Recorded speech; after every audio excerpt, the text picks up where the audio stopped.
to Strut Your Stuff Entrepreneurs. I'm Carly. And I'm Keon. Good.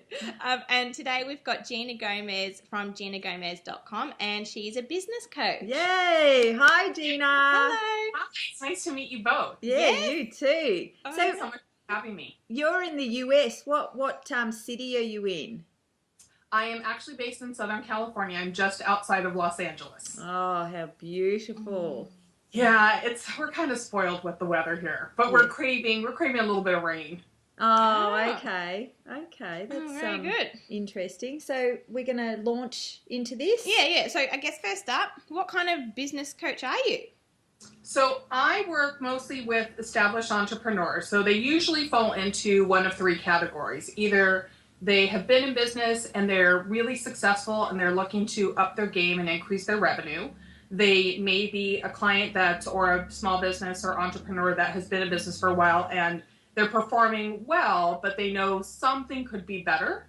Or they've been in business and they just know something's not working. Sometimes they know what's not working, other times they don't. And most often, what they think isn't working isn't the thing that really isn't working. So I often say it's kind of like, what I do is kind of like what people who flip houses do. They buy the house, they look at what's working, what's not working, they tear down and rebuild to increase the value of the home. Yeah. I do it with businesses. The selling part is up to the client. Yeah. But we look to increase the bottom line. Wow, that's amazing. So if they're solopreneurs, how would you do that? Like, say, for example, I came in, it's just me, I'm my business. How would you flip me? Well, first it depends on how heavy you are. So what I basically would do is we would sit down and we would have a strategy meeting or discussion, and we would look at what's been working well in the business and what's not working. And we'd also look at what your pattern or revenue has been over the past few years to see when you spiked, when it dipped, so we can identify based on those patterns if there's something that's tied to it. Then once we start to dig and really get into the nitty-gritty, that's when we start looking for all the hidden gems. Once we start to figure out what's not working, then we can rebuild it to make it profitable and sustainable. Wow. I have a question more about the back end. So what made you become a business coach? What drew you towards that path? Well, I had a huge career in corporate America. And I worked for a couple of major Fortune 500 companies. And I was one of those lucky people who would get promoted or transferred into different departments that weren't performing well. And they would give me these great incentive bonuses saying, if you can get us where we need to be or help contribute to get us where we need to be, then you'll get this big fat bonus. Were you the person that everyone hated? Like, damn her, getting all the... I think what it really is it's more of a guilt bonus because you don't really know what you're inheriting until you get there. And then it's like, now I know why they paid me. So what happened was I would get recruited or promoted into these different departments, and it was a pattern. And I was learning from the people that I worked for and the people that I worked with how to turn teams and divisions around. So, which was a lot like working with a small business. Yeah. And I loved it. It was really, it was hard in the beginning trying to learn, but then once I started figuring it out and figuring out what really worked, then it started getting really fun. Kind of like, it's kind of like a chess game. Like you want to be strategic, you want to figure out and put your best foot forward, but also uncovering those holes that are either going to be the easy ones to get you the result, or when you figure out what it really takes to get the results. That's when the magic happens. Do you find that in that situation you use your intuition? Are you guided by your intuition at all? Oh my God, I can't believe you asked me that question. Here's why. Because I don't talk about it normally, because when you work with, for the most part, working with business people, and a lot of this is my stuff, is I think to say, I use my intuition in your business, I'd be like, I'm not interested. I want to know how you're I don't care about your intuition. But I do, simply because I think when you've done something over and over, it's a lot easier to start seeing things come up. So whether it comes from intuition or just skill set, it's probably a little bit of both. But yeah, so in an answer, a word, yes. Yeah, yeah. Do you find that it's funny that I've hit that because my intuitive sense was just going, she's using her intuition and she doesn't talk about it. No, And I finally just redid the copy on my website and put it in there, and it was just good. like, it was gut wrenching. It was like, Yeah. telling somebody what I binged on or something. Yeah. I mean, it felt like I was sharing my dirty little secret. We need to know. We need to know your dirty secrets. And I think it is because of coming from the corporate background. You've got in your head, what's such and such going to think of me, and they're not going to take me seriously because Right. I'm a lawyer by trade as well. So, to go and say, I know what you're thinking. So, Right. actually being open about having that intuitive skill or whatever it is, I would never say that. And it's only just over the last year that I've really sort of brought it out. But there was something somebody actually said to me, it's not saying that you're intuitive, it's using your gut feeling. Apparently corporate people can cope with that. Yes. See, to me, even that sounds better. But Yeah. what I will tell you that I think is so ironic but typical is because I wasn't advertising it on my website or when I would talk to prospects, what would happen is when I would get hired, it would just come out in the natural progression of the work we were doing together. And I'm a certified life coach in law of attraction because it was something that just interested me and I wanted to have the certification. So when I started telling my clients that I had the certification, they all said, well, why didn't you tell me that? I would have hired you even sooner. So the thing I avoided the most actually helps. Yeah, it's funny. We have so many of those dolt moments all the time. All the time. But my question is, what do you love the most about what you do? Like, what makes you get up in the morning and just do a happy dance every time? The people. Yeah, For sure, people. Yeah. I am a connector. I'm fascinated with people's stories and their backgrounds. I believe that everyone should have an opportunity to create the life and business that they want. Yeah. And if I'm someone that can help them get there, that to me is better than anything else. Yeah. Yeah. Oh, wow. That's making me a bit emotional. But it's true, and I get to work with some of the most extraordinary people I ever thought I would come across in my life. So I feel very, very fortunate. And as a coach, it's not always about teaching and coaching the other person. As a coach, you learn things as well. Yes, definitely. You're always, I think, just as a human being with some emotional intelligence, you're learning every day. Yeah. And if you're not learning every day, there's something wrong. Right. Wow, so that's really amazing. I love that. So, do you have a broad range of clientele, or do you find that there's a specific type of clientele that you attract? Well, it's interesting. I do coach other coaches, which is a lot of fun. Yeah.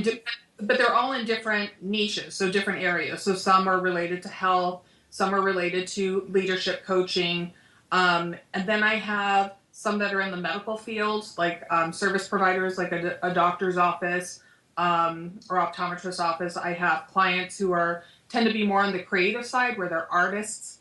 And then I have, I didn't set out to do this, but for some reason, psychics and mediums love them. And I don't seek them out. They come to me. And I'll be honest, in the beginning, I was very resistant. But they are some of the most fun people to work with. Oh, yes. Oh, I can imagine. Yes. And do you feel like you're on hyper alert with them? I better not think that. Always. I had someone yesterday say to me, are you okay? Your energy's really off. And I'm like, oh, for God's sake. I know. I just started working with one, and because I'm not very woo, and I haven't been to a psychic at all. And I just don't know. I'm like, is she thinking what I'm really... Does she know what I'm really thinking? Because you don't know if you want someone to know the deep down thoughts. I don't know. Right. And I'm more like you, Carly. Like, I'm very open, but I have a healthy skeptic side. Yeah. But so it's very funny because I know that they pick up on that. Plus, I'm also very open about the skeptical side of me. So sometimes I feel like I can tell that I'm softening up. because everything they have told me has happened or is on its way and is happening. And I watch it and I think, oh my God, it's crazy. Yeah. I know. It feels really fun. So much fun. Oh, wow. Gosh. Oh, have we asked you about when did you start your entrepreneurship? Journey. Yeah. I left my corporate job about 8.5 years ago. And so it took me a little while before I got my life coaching certification. I did a year-long program. I also stayed really fluid in my business, trying to figure out who I wanted to coach, what types of people I wanted to coach. So I did a lot of market research before I really launched, but I've been doing this full-time for about 3 years now. That's actually, brought a big question there. As entrepreneurs, we can become a little bit impatient, and we seem to forget that we're building something up. So how long does it take realistically for entrepreneurs to be able to see the success side of things, like, the financial, the people coming in and all of that sort of stuff? Like, do you sort of have a good idea about that, just so that it can put other people at ease? I like that question. Sure. Thank you. Here's what I usually find. I usually find the first year people have an idea of what they want. It's usually, I want a 6-figure launch. I want to be location independent, and I want to be on Super Soul Sunday. Yeah. That's us too. See, everybody wants the same thing. Oh, guys, you're going to have a big waiting list. We're first. Whenever I ask a client, like, who's your dream client? It doesn't matter what they do for a living. Oprah. Oprah's my dream client. I'm like, I want to be on Alan. I love Oprah. Yeah. Oh, she's very lovable. But my point is, everyone has very similar, similar expectations and dreams. So what we do is we break it down to see where they are in their progress and in their business. And then we set goals based on a timeline so we can see where the business is going and how the money's coming in. Now, if we stay consistent, within a year, there's a good steady income stream coming in. If there's somebody who, and this happens a lot, so hopefully this is helpful for someone who's watching this, where people think that they have an idea of what they want to do, and this even happened with me, like I was saying earlier, where they say, okay, I know I want to be a coach. I want to be a health coach. And then as they start to uncover things, they're like, I don't know that I really want to be a health coach. I think I want to be more of a spiritual coach. Yeah. And then they get into the spiritual side and they're like, yeah, I don't think I want. So it takes a little while. Yeah. But while Are you talking about us? It's normal. That's my whole point, is that everybody goes through this. So what I always tell my clients is it's really important to stay open and fluid during the first part of building your business, because what you think you may want to do may end up being something totally different than what you originally anticipated. Because sometimes what happens is we discount the skills that we thought we had, like what I was saying earlier about telling people that I'm a certified life coach. Yeah. And then it turns out to be something that really benefits you. So once we get out of our own way and get consistent, then that's when the money comes. Well, we've only just realized that you actually have to use your strengths in your business, which is like, what? Yeah, That's it's one probably of our, really obvious to someone like you. That's one of our dull moments. But here's what. That happens so often because when you're close to something, just like anything else, like when we're close to something, sometimes it's hard to be objective. But somebody from the outside can say, oh, I can tell you exactly what's going on here. Yeah. So that's the difference. And I was just going to point out that you are actually a real business coach. So you talk about money, which I find that these days, a lot of business coaches, they coach you as, like for your personality and for the emotional support and that sort of stuff. But you can actually help with the financial side of things too. So you've got both. I do, and I think it's the critical piece because, and I no disrespect to other business coaches because I fully support and believe in those things are a critical part of business. But to me, we go into business to make money. Yeah. So if you have all those other things in a row, but you're still not seeing results, something's not working. Yeah. And I don't know about you, but I can't call the bank and tell them I can't pay my mortgage because I'm working on my branding and personality. Yeah. You know, so just She's going to rob a bank, she said one day. Oh, I didn't, you can't say that on bloody live. Oh, thing. I'll cut that I out was maybe. joking. Of course she was joking. It was. You've got to hear it in context. Oh, everyone knows you're joking. Well, I might not be now. What was your one question you would ask now? Oh, so okay, so we're coming to the end of this. We'd love to chat with you and talk about. Do you call it the Real Housewives or Desperate Housewives? We'd love to chat about all of that. Real Housewives. I'm obsessed with them. Isn't that terrible? But I am. It's so funny. We yes, I must admit that I did get a bit obsessed with the Melbourne Housewives. So but that hasn't come back. Yeah. So our last question is we've got a new arm of Strut Your Stuff entrepreneurs, and it's Strut Your Stuff Juniors. We're sort of bubbling away in the background, but we love to ask, what advice would you give to your 15-year-old self? Oh gosh, does everybody tell you that's a great question? Because it's a great question. Yeah. I would say become really familiar and intimate with integrity, respect, and compassion, because life throws challenges and unexpected things at you along the way, and those three things, if you stay true to them, will be your best friend and never let you down. Wow. And I would also say lighten up. What was that last one? Lighten up. Yeah. Oh, yeah. Oh, yeah. wow. That's amazing. Yeah, You just gave me goosebumps. I don't know if you can see that. I've got goosebumps. Thank you. It was so yeah. great to meet you. Can you tell us your website and exactly how people can reach you as well? Yes. Sure. People can find me at ginagomez.com, and all of my social media is on there, and I read all of my emails, so I would love to hear from people and tell me what you're working on. Doesn't have to be a sales pitch or anything like that. So if we send you emails every day, you're going to call the cops on us and say that you're stalking me? Because you've got new fans now. Well, if you're sending me emails about the Real Housewives of Melbourne, I will respond to every single one. Okay, so they'll just put in their subject line, Real Housewives of Melbourne. Did you hear that, everyone? That's how you'll get Gina's attention.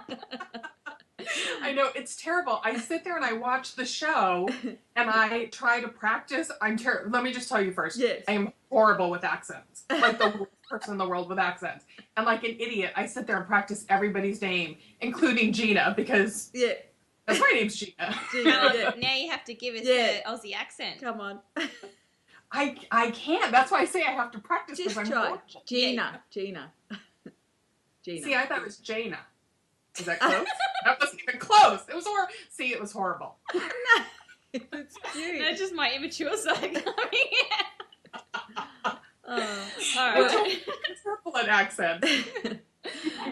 It's been awesome talking to you. Thank you so much for your time. Thank you very much. And it's been great spending time with you, so thank you. Thank you. Absolutely. Okay, we'll speak to you soon. Bye. Bye.